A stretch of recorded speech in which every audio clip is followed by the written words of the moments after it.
Hello, నేను doctor Soumya Reddy, consultant gynaecologist and fertility specialist, GSS hospital, Hyderabad.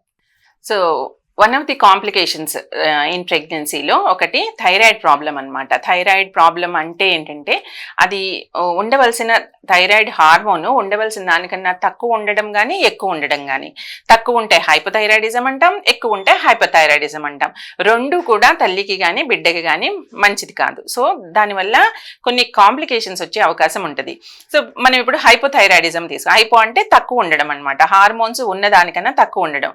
అది మనకి ఎప్పుడు తెలుస్తుంది? సో మనకి ప్రెగ్నెన్సీ వచ్చింది అని ఫస్ట్ డయాగ్నోస్ అవ్వగానే కొన్ని టెస్ట్లు ఖచ్చితంగా చేయాలి. అవి ఏంటంటే కంప్లీట్ బ్లడ్ పిక్చర్ ఒకటి, థైరాయిడ్ టెస్ట్ ఒకటి, బ్లడ్ గ్రూప్ ఒకటి. ఎందుకు? కంప్లీట్ బ్లడ్ పిక్చర్లో మనకి ఎంత బ్లడ్ పర్సంటేజ్ ఉందో తెలుస్తుంది. సో ఎనీమియా ఉంటే మనం కరెక్ట్ చేసుకోవచ్చు. బ్లడ్ గ్రూప్ ఏంటి, RH నెగిటివ్ ఏమన్నా ఉంటే దానికి సంబంధించిన టెస్టులు చేసి దానికి సంబంధించిన వ్యాక్సినేషన్ తీసుకోవాలి. సో అండ్ అలాగే ఈ థైరాయిడ్ ఒకటి. ఈ థైరాయిడ్ టెస్ట్ అంటే థైరాయిడ్లో T3, T4, TSH అని 3 టెస్టులు ఉంటాయి. థైరాయిడ్ స్టిమ్యులేటింగ్ హార్మోన్ కనుక 3 కన్నా ఎక్కువ ఉంటే అది హైపోథైరాయిడిజం అంటారు. తర్వాత 0.5 కన్నా తక్కువ ఉంటే దాన్ని హైపోథైరాయిడిజం అంటారు. సో ఒకవేళ హైపోథైరాయిడిజం ఉంటే వెంటనే మనం దానికి థైరాయిడ్ హార్మోన్ మనం ఎక్స్టర్నల్గా సప్లిమెంట్ లాగా ఇవ్వాలన్నమాట. సో ఇవ్వకపోతే ఏమవుతుంది? థైరాయిడ్ హైపోథైరాయిడిజంలో థైరాయిడ్ హార్మోన్ తక్కువ ఉండి మనం ట్రీట్మెంట్ ఇవ్వకపోతే ఏమవుతుందంటే సో బిడ్డ తక్కువగా పుట్టే అవకాశం ఉంది, తల్లికి బీపీ వచ్చే అవకాశం ఉంది, ఉమ్మనీరు తగ్గిపోయే అవకాశం ఉండేది.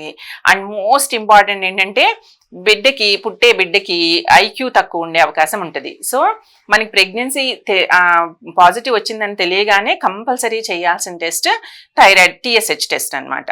సో దాన్ని బట్టి వెంటనే ట్రీట్మెంట్ ఇచ్చే అవకాశం ఉంటుంది. కాబట్టి we should not miss that chance. So అంటే నెక్స్ట్ జనరేషన్ యాక్టివ్గా మంచి హెల్దీగా ఉండాలంటే కంపల్సరీ మదర్ వెంటనే కొన్ని ప్రెగ్నెన్సీ వచ్చిందని తెలియగానే కొన్ని టెస్ట్లు చేయించుకోవాలి. సో దానికి ఈజీ అంటే ఇప్పుడు హైపోథైరాయిడిజం ఉందని తెలిసింది, మనం ఏం పెద్దగా పనులు ఏం చేయక్కర్లేదు. ఒక్క టాబ్లెట్, థైరోనామ్ టాబ్లెట్ అని ఉంటుంది, ఆ టాబ్లెట్ ఇస్తే చాలా వరకు కరెక్ట్ అయిపోతుంది. బట్ కొంతమందికి ఇమ్యునలాజికల్ ప్రాబ్లమ్స్ ఉండి యాంటీబాడీస్ ఉండే ప్రాబ్లం ఉంటుంది కాబట్టి దానికి సంబంధించిన టెస్ట్లు కూడా చేసుకుంటే మంచిది.